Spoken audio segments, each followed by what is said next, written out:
Circus shot ni Steph Curry nag-viral sa social media. Nakipag-appear pa sa isang batang fan na nakaupo sa courtside. May rumors din na balak makipag-trade ng Warriors para sa star forward ng Brooklyn Nets. Pag-usapan natin yan sa video natin ngayon. Tinalo ng Golden State Warriors ang Atlanta Hawks sa score na 120-97 last Wednesday night. The Warriors got off to a hot start, scoring a season-high 41 points in the first quarter. Buddy Hield had 8 points as a opening flurry, pero si Curry ang nagbigay ng signature moment nang maka-score siya habang tumumba sa sahig at na-foul pa para sa isang 3-point play.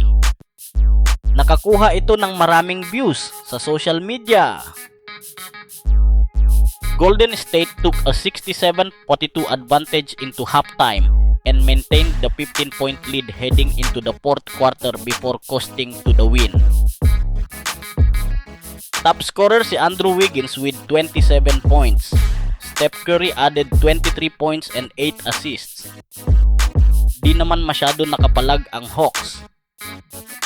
Trae Young only had 12 points. Kasama nga itong 3-pointer na ito para i-cut ang lead to 28. May hindi naman magandang balita para sa Golden State Warriors fans.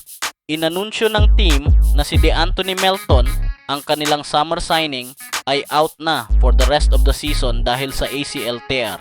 Kakailanganin niya ng surgery para maayos ito.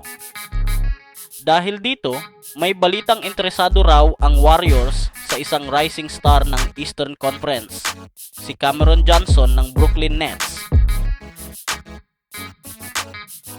Averaging a career-high 18 points on a 60% effective field goal percentage, Johnson is coming together as a complete scorer. Bukod sa kanyang athleticism, si Cameron Johnson ay kilala rin bilang isang reliable two-way player sa forward position. Bagay na bagay si Cameron Johnson sa motion offense ng Warriors, kung saan pwede siyang mag-shine, lalo na kung magiging kakombo niya sa front court si Draymond Green. Sa current losing record ng Nets, mukhang posibleng magbawas sila ng key players para mag-focus sa rebuilding. Kung mangyayari ito, malamang isa si Johnson sa mga top assets na pwedeng i-trade.